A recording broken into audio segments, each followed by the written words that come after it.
Small can, large can, old can, new. Snazzy can, jazzy can, red can, blue. Flat can, wide can, plain can too. There are cans everywhere, and everywhere a can for you. Ready or not, here I come.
The can has become as commonplace as a children's game in a playground. So commonplace that we sometimes forget it represented an important step in the growth of one industrial and technological society. Our world depends heavily upon the can for most of our daily food needs. Canned foods and drinks were the first convenience foods, and were it not for this highly specialized container, most of us would never be able to enjoy the delicacies of other regions, nor to keep those delicacies for an extended time without loss of quality or spoilage. This is especially true of certain seafoods. The sea contains life of incredible and contrasting beauty. These tempting seafood morsels are universally recognized for their gourmet appeal.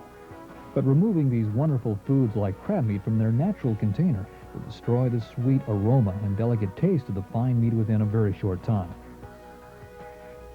As nature preserves by the quality of her environment, cans protect the delicacies of the sea by the quality of their construction.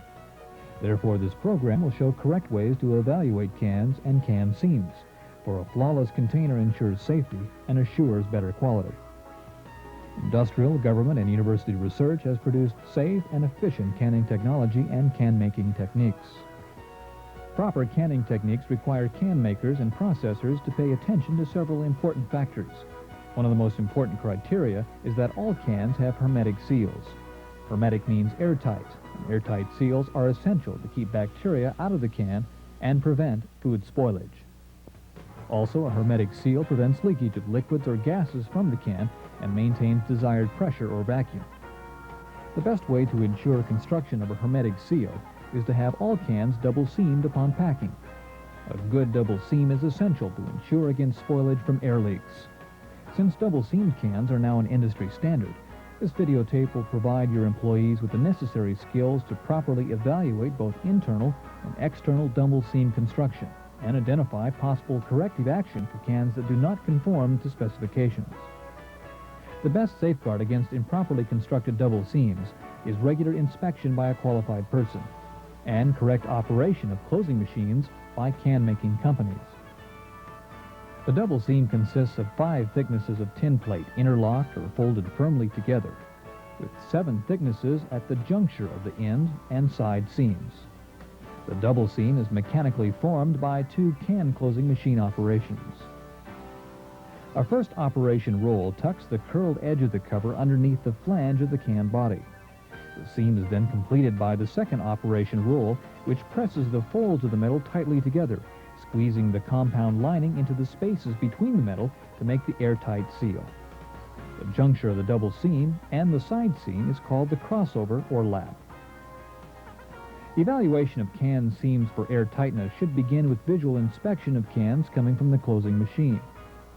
The can should be carefully examined around the entire periphery to detect any seam malformation or defects such as corrosion, buckling, fault seams, oozing pack, excess solder, cutover, also known as can fracture, cut seams, droops, lips, spinners, or seam looseness. Rotating the seam between the thumb and forefinger will help in detecting some of the problems.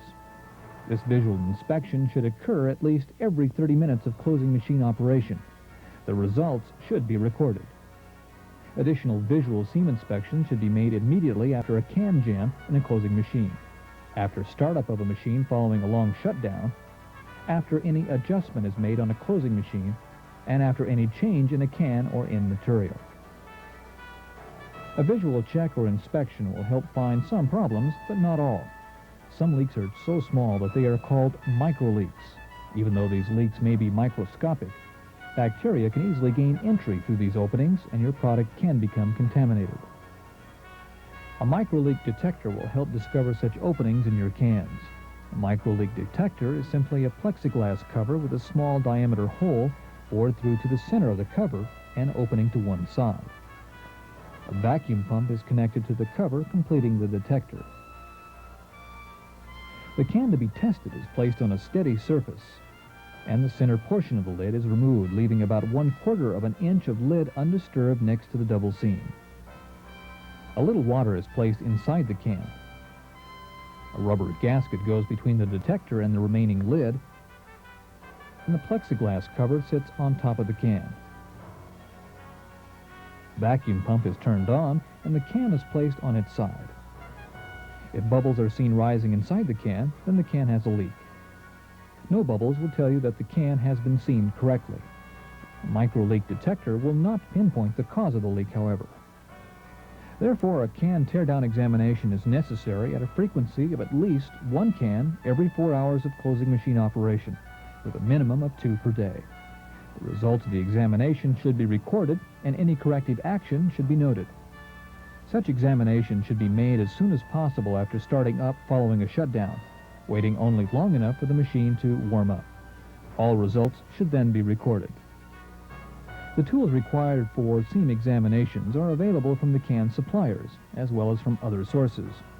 A list of suppliers is available from the National Fisheries Institute, the Shellfish Institute of North America, the Marine Advisory Service, or from the Agricultural Extension Program in your state. The most important of these tools are the seam scope and a micrometer that is especially made for taking double seam measurements. If the optical system is used, the overlap can be measured directly. If the micrometer measurement system is employed, the overlap is obtained through calculation. 2 measurements should be made for each double seam characteristic if a seam scope or projector is used. If a micrometer is used, 3 measurements should be made at points approximately 120 degrees apart and at least 1/2 inch from the side seam. The high and low measurements must fall within limits considered to be normal for the conditions. The canner should follow the recommended tolerances of the can supplier. Here we have a cutaway diagram of a double seam, showing the measurements to be made and the terminology for those measurements. Canners should retain measurements and calculations in order to pinpoint developing problems and to meet record-keeping requirements. Can specifications are available from can companies, trade organizations, and educational institutions.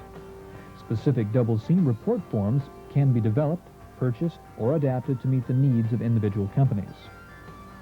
The highest and lowest measurements made at all 3 points for a specific can examination should be recorded on this form. An average of the readings should not be taken. All measurements should fall within acceptable tolerances. If a measurement does not meet the can specifications, the canning machine should be adjusted immediately, and the correction should be entered on the report form. Later in this program, we will present additional information on the report form's use. In the meantime, let us return to the proper techniques for evaluating and testing can seams. Some seam can examiners strip the entire seam, while others prefer to leave about 1 inch of the double seam opposite the side seam undisturbed. In the latter case, the cover is left hinged to the unstripped portion of the double seam. This method of stripping has the following advantages. 1. The coated top and the cover hook portion of the seam stay fixed to the can. This assures accurate identification of the entire container in case it is to be inspected by the can company serviceman or interested cannery personnel. 2. It permits measurement of both the cover and body at 4 points 90 degrees apart, or at 3 points 120 degrees apart, either of which is usually considered satisfactory. 3. It permits good visual inspection of the cover hook. 4. it permits inspection and measurement of the undisturbed outside portion of the double seam. And 5, it permits filing a notch through the undisturbed portion of the double seam to see if can and cover hook are properly abutted. The most convenient tools for stripping seams are 1, a special can opener with a point on the end to pierce the center of the cover and act as a fulcrum, and having an adjustable slide cutter to make a circular cut in the cover, leaving a 3/8 to 1/2 inch strip attached to the seam, or a set of airplane left-hand snips, which are very easily handled in cutting the top of the can. 2, a pair of 5 or 6-inch end nippers for tearing the seam apart. 3, a hook gauge or can seam micrometer for measuring the can hooks. 4, a pocket-sized magnifying glass or seam scope for close inspection of seams. And 5, a seam saw. Seam specifications differ depending on the can size, construction material, and the manufacturer.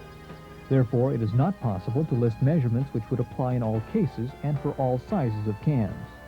For this reason, it is recommended that double seam specifications be obtained from the can supplier. There are, however, the following fundamental characteristics of a double seam. 1, there should be no cutovers, which may cause cans to leak, caused by aluminum or tin plate being rolled over the chuck. 2, double seams should not be rolled so tightly that they become distorted and stretched. An otherwise good double seam can be ruined by rolling it too tightly. 3, body and cover hooks should each be about the same height and kept within a specified tolerance range. And 4, a good seam is one in which the operation has been rolled just tightly enough to produce the desired length of body and cover hooks, and the second operation tightly enough to iron out the wrinkles in the cover hook without stretching the tin. Let us now look at some specific problems that occur during your canning operation and the steps for correcting those problems. A cutover is a sharp fin of the can cover formed over the top of the seaming chuck flange during the seaming operation. This condition usually occurs at the can body lap, but may occur all the way around the end. A slight sharpness, best noted by running a finger around the inside of the seam, is not indicative of a defective seam, but aggravation of this sharp condition could result in a more serious cutover. A severe cutover condition is dangerous, with fracture likely to occur resulting in a cut-through cutover. Correction is mandatory when severe cutovers are encountered. Possible causes of cutovers are 1, incorrect vertical alignment of first operation seaming roll groove to seaming chuck. Seaming chuck and first operation seaming roll groove should be set to maintain 1/1000th to 2/1000th of an inch of vertical running clearance between the top of chuck flange and lead-in angle of seaming roll groove. 2, excess vertical play of the first operation seaming roll. Roll should revolve freely, but vertical play in excess of 2/1000th should be avoided. 3, vertical play in seaming head assembly. 4, worn seaming chuck flange. 5, first or second operation seaming rolls set too tightly. 6, worn seaming roll grooves. Incorrect setting of seaming rolls, even though the seam operation produced is acceptable, should be avoided, as it will reduce the life of the roll grooves and hasten the development of seam defects. A seaming roll should be replaced only after it's determined that the roll is set correctly. 7, solid or semi-solid product trapped in seam. 8, excess solder at can body lap. And 9, excessively long body hooks forcing too much metal into the seam often results in sharpness all around the seam as well as at the crossover. Another problem that can show up in the seaming process is a cut seam. A cut seam is a double seam, the outer layer of which is fractured. This condition requires immediate correction. Possible causes of cut seams are 1, seam too tight. 2, excess solder at can body lap. 3, defective end plate. 4, excess sealing compound. And 5, long body hook. A smooth projection of double seam below the bottom of a normal seam is identified as a droop. While changes may occur at any point of the seam, they usually are evident at the side seam lap. A slight droop at the side seam lap or crossover may be considered normal because of additional plate thicknesses incorporated into the seam structure. A droop at the crossover exceeding 1/2 the cover hook length should not be tolerated. Immediate correction is mandatory. Also, slight droops in the seam at points away from the lap are undesirable and corrections should be made to eliminate them. An irregularity in a double seam showing as a sharp V projection below the normal seam is called a lip. This is sometimes referred to as a V droop. If lips are observed during the inspection of double seams, the cause should be determined and corrections made. Possible causes of droops and lips are 1. First operation seam too loose. 2. Worn first operation roll groove. 3. Body hook too long. 4. Product trapped in seam. 5. Formation of can with body out of round. 6. Excess solder at can body lap. And 7. Excessive amounts or unequal distribution of end lining compound. A fault seam is a seam or portion of a seam which is entirely unhooked and in which the folded cover hook is compressed against the folded body hook. This is a serious defect which will cause leakage, and if it is repetitive, it must be corrected immediately. Sometimes the folded body hook does not project below the seam, and the fault seam can then be detected only by very close inspection. Possible causes of fault seam are 1. Mushroomed can flange. 2. Bent can flange. 3. Damaged or bent cover curl. 4. Misassembly of can and cover. 5. Can not properly aligned at assembly. And 6. Improperly filled can with product extending over can flange. An incompletely rolled finished seam is known as a spinner, slip, skid, or deadhead. Correction must be made immediately. Possible causes of a spinner are 1. Insufficient lifter pressure. 2. Improper infit with seaming chuck. 3. Worn seaming chuck. 4. Incorrect pin height setting with chuck set too high in relation to lifter plate. 5. Seaming rolls binding and not free rotating. 6. Oil or grease on seaming chuck or lifter. 7. Excessive vertical play of seaming chuck spindle. And 8. Lifters not rotating freely. Visual inspection of the internal seam formation should include examination for such seam defects as insufficient cover hook tightness, lack of evidence of a pressure ridge, jumped seam, excessive droop of the cover hook at the crossover, and body or end fractures.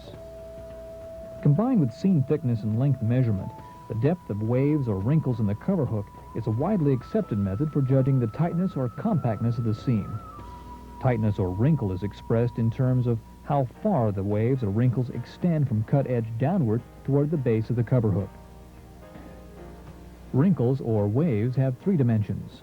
Height, which is the distance the wrinkle extends from the top edge of the cover hook to where it fades out towards the base. Depth, which is the amount the wrinkle projects out from the face of the cover hook. And length, which is the distance the wrinkle extends around the top edge of the cover hooks. The frequency and average depth of the wrinkles are not taken into account in this rating. It is based only on the deepest wrinkle around the circumference of the cover hooks. For it is at this point, or in this area, that the seam is most vulnerable to abuse, pack leakage, or penetration by bacteria. The wrinkle in the cover hook within 1/2 inch on each side of the juncture are disregarded in the wrinkle rating because the wrinkles in these areas do not necessarily reflect seam tightness, but more commonly reflect roll jump. Roll jump should be kept to a minimum, and in no case should the amplitude of the roll jump exceed 40% of the length of the cover hook. The amount of wrinkle that can be tolerated depends on the diameter and composition of the can. The larger the diameter, the less the wrinkle. For cans up to 4 inches in diameter, there should be a trace of a wrinkle. A trace of wrinkle is desired so that the seam will not be too tight and so that the seam can absorb abuse without springing the metal. For cans larger than 4 inches, there should be no wrinkle. Excessive wrinkle is unacceptable because the seam is too loose. Aluminum cover hooks will have a corresponding smaller wrinkle than tin plate ends. There are 4 different methods for expressing the wrinkle rating: Dewey and Olney, American Can Company, Continental Can Company, and Metal Box Company. Each uses a different scale. A heavy enamel coating on the cover hook may interfere with judging of tightness. If this occurs, the material should be removed with a solvent to facilitate judgment. The most critical portion of the double seam is the juncture or crossover. It is the portion of the cover hook which intersects the side seam and is approximately 3/8 of an inch wide. In an ideally made three-piece can, there is no reduction in the length of the cover hook at the juncture, even though there is a depression in the cover hook at this point. In most commercial three-piece cans, a reduction in the length of the cover hooks at the side seam exists in varying degrees of severity. The shortening of the cover hook at the side seam is caused by the two additional thicknesses of body flange at the side seam. Without a good juncture, the overlap at the side seam may be critically short, making the can less abuse resistant. Because the cover hook is frequently shorter at the juncture is rated on a percentage scale starting at 100% as ideal and going down in 25% increments. If the cover hook in the juncture is even with the rest of the cover hook, it is given a rating of 100%. If the cover hook reduction at the juncture is approximately 1/4 the length of the cover hook, the juncture is given a rating of 75%. If the cover hook at the juncture is 1/2 the length of the rest of the cover hook, the juncture is given a rating of 50%. And if the cover hook length at the juncture is only 1/4 the length of the rest of the cover hook, it is given a juncture rating of 25%. A juncture rating of less than 50% is considered commercially unacceptable. The cover hook immediately to either side of the crossover should be examined for looseness indicative of a jumped seam. A jumped seam is a double seam which is not rolled tightly enough adjacent to the crossover. It is caused by jumping of the seaming rolls after passing over the lap. Thus, the location of a jumped seam wrinkle in relation to the crossover will depend on the direction of rotation of the seaming rolls. Possible causes of jumped seams are 1. Operation of closing machine at excessive speed. 2.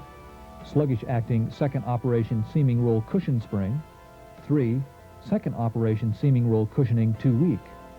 4. Broken cushion spring. 5. Can lap too thick at double seam area. And 6. Excessive external solder at can body lap. Thickness is the maximum dimension measured across the layers of material in the seam. The thickness should have little variation, maximum 3/1000ths of an inch, around the seam. This measurement is one indication of the tightness of the double seam. The thickness will be greater at the lap where the side seam intersects the double seam. The seam length is also referred to as the seam height or width. This measurement is a second indicator of the tightness of the double seam. Generally, the longer the seam, the tighter it is. The seam length on any one can should not vary by more than 5/1000ths of an inch. Seam length to a certain extent depends on the contour of the second operation roll. After completion of the external examination, the can should be opened to gain access to the internal part of the seam. The center panel of one end of the can is then removed using a special can opener. This can opener does not disturb nor damage the seam the way a home-style opener does. Once the can is opened, the can headspace and the color, odor, and consistency of the food product can be determined. After removing the pack and washing the inside of the can, the condition of the interior is observed for corrosion, lacquer quality, and blackening. Considerable information can be obtained from the seam sections, and at least one section should be cut from each double seam. This is easily done with a seam saw made especially for this purpose. One section should be cut 90 degrees from the side seam, and a second section through the thickest part of the lap. The complete seam teardown can now be done to judge the overall quality of the entire double seam. This means that in addition to the seam section, the rest of the can in back to the seaming panel radius has to be removed using in-cutting nippers. Once the extra metal has been removed, the cover hook can be disengaged from the body hook. The nipper may be used to cut through the double seam at one point. At either side of the cut, the nippers can then be used to gently tap around the raw metal edge of the can until the cover hook disengages from the body hook at that point. The cover metal is then tapped repeatedly around the entire can until the cover hook is completely disengaged from the body hook. Using a seam projector or seam scope, the body and cover hooks and overlap can be measured accurately. Optical projection and inspection of a cross-section of the seam at one point is no substitute for measurement of the body and cover hooks at several points around the seam. Measurements should be made at a minimum of 3 points around the periphery of the hooks, at least 1/2 inch away from the crossover. The highest and lowest readings should be recorded. Average dimensions derived from 2 or more individual measurements should not be used. If a body hook is too short, an unacceptably low overlap will result. Possible causes of short body hooks are 1. Insufficient lifter base plate pressure. 2. Incorrect pin height setting. 3. First operation seaming roll too tight. 4. Second operation seaming roll too loose. 5. Improperly formed can flange. If the body hook is too long, the cover hook may not tuck up under the body hook.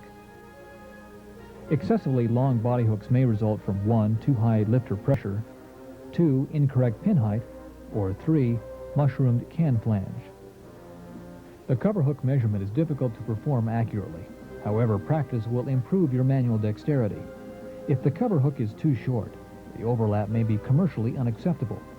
A short cover hook is caused by 1. Poorly curled ends, 2. First operation seaming roll too loose, 3. Excessive lifter pressure, 4. Worn first operation seaming roll groove, and 5. Excessive countersink depth. If the cover hook is too long, it may prevent proper formation of the body hook, or it may double back on itself, producing an unacceptable extra thickness of metal in the double seam. A long cover hook is usually the result of the first operation roll being set too tightly. It's a good idea to measure the body hook and cover hook at the side seam. With steel plate ends, the cover hook at the side seam is frequently shorter than the cover hook away from the side seam. With aluminum ends, the cover hook at the side seam is frequently longer than the rest of the cover hook. The overlap is the distance the cover hook laps over the body hook. To calculate the overlap length of the seam when you use the micrometer, you will add the cover hook, body hook, and cover thickness, and then subtract the seam width as follows. Cover hook plus body hook plus cover thickness minus seam width. The overlap can be obtained directly with the use of a seam scope. Defective can seams may create a problem. What we need to know is the extent of the problem. Very few processors in the seafood industry know how to adequately evaluate can seams. Although some of the major suppliers of cans provide a can seam evaluation service, discussions with company officials indicate that only a portion of those buying cans make routine use of the service. As a result of the vision of the National Fisheries Institute, the National Blue Crab Industry Association Standards Committee has recommended that all companies pasteurizing crab meat have at least one employee trained in can seam evaluation, and that the employee be responsible for tear-down examinations of one can every 4 hours of operation. The National Blue Crab Industry Association also recommends filing the records of these evaluations for future reference. The proper coating of cans is a significant protection device not only for the consumer, but for the processor. The more refined the coating system, the easier it is for the processor to locate and recall the product. It is to the processor's advantage to keep each lot small. If lots are kept small in size, only the lots in question will be recalled. There are several coating systems and methods that can be used according to the requirements of each plant, and that choice should be left up to the individual processor. Many requirements are involved in the use of cans in food processing. The most important action is for each packer to set up an inspection program to assure the quality of the containers that he is producing or using. It is not enough just to make and record all the measurements and observations just demonstrated. The person making these measurements and observations has to know the characteristics of a good hermetic seal and be able to identify and solve problems when they occur or begin to develop. It is not an easy job, but it is rewarding because it contributes to the production of a quality product that is appreciated by customers. There will always be containers. Cans to hold a bright future. Small cans, large cans, old cans, new. Snazzy cans, jazzy cans, red cans, blue. Wide cans, flat cans. There are cans everywhere, and everywhere a can for you.